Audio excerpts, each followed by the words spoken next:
নমস্কার বন্ধুরা, সুতপা রান্নাঘরে সবাইকে স্বাগত। আজকে আমি আপনাদের সাথে শেয়ার করব রুটি, লুচি, পরোটা ও পোলাওয়ের সাথে খাওয়ার জন্য অসাধারণ একটা আলুর দমের রেসিপি। এটা খুবই নতুনত্ব স্বাদে আর বানানো খুবই সহজ আর খেতে লাগে অসাধারণ। প্রথমেই আমি নিয়ে নিয়েছি এইখানে আলুগুলোকে আমি সেদ্ধ করে নিয়েছি। আপনারা আপনাদের আলুর যতটা সাইজ সেরকমভাবে 2 বা 4 ভাগ করে নেবেন। তারপরে নিয়ে নিলাম একটা প্যানে সরষের তেল। তেলটা খুব ভালো করে গরম করে নেব। তারপরে নিয়ে নেব সেদ্ধ করে রাখা আলুগুলো। তেলের মধ্যে দিয়ে খুব ভালো করে কড়া করে ভেজে নেব।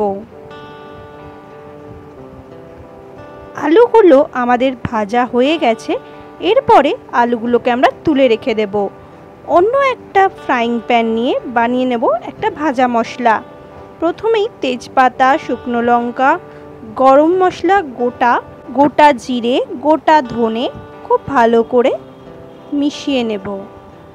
তারপরে মিক্সিতে গ্রাইন্ড করে নেব, একটা গুঁড়ো মশলা বানিয়ে নেব। তারপরে আবারও একটা কড়াইতে নিয়ে নেব সরষের তেল। তার মধ্যে নিয়ে নেব কুচিয়ে রাখা পেঁয়াজ। ভালো করে মিশিয়ে নেব যতক্ষণ না পর্যন্ত পেঁয়াজটা নরম হচ্ছে।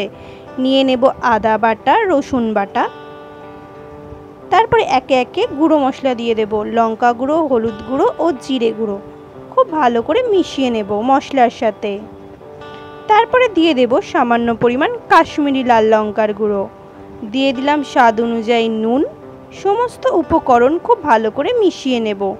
তেল ছেড়ে গেলে দিয়ে দেব ভেজে রাখা আলুগুলো। মশলাটার সাথে আলুগুলো ভালো করে মিশিয়ে নেব। আমি এখানে পেঁয়াজটাকে খুব কড়া করে ভাজিনি, হালকা করে ভেজে নিয়েছি। তারপরে দিয়ে দেব সামান্য পরিমাণ, মানে ওই 50%-এর মতো ভাজা মশলাটা খুব ভালো করে কষিয়ে নেব। দিয়ে দেব সামান্য পরিমাণ জল, সেটাকেও খুব ভালো করে মিশিয়ে নেব। এরপরে ঢাকা দিয়ে দেব। 4 থেকে 5 মিনিট হওয়ার পরে তেল ছেড়ে দেবে ঠিক এইভাবে।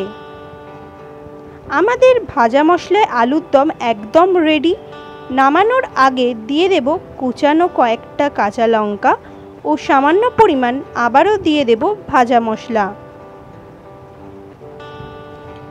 ভাজা মশলাটার 50% আমরা রান্না করার সময় ব্যবহার করেছি, আর নামানোর আগে 50% দিয়ে দেব। সেটাকেও খুব ভালো করে মিশিয়ে নেব। ঢাকা দিয়ে স্ট্যান্ডিং টাইমে রেখে দেব 3 থেকে 4 মিনিটের মতো। তারপরে গরম গরম রুটির সাথে আমি এখানে পরিবেশন করেছি ভাজা মশলায় আলুর দম। আশা করি সমস্ত ভিডিওগুলোর মতনও এই ভিডিওটাও আপনাদের কাছে অসাধারণ লেগেছে।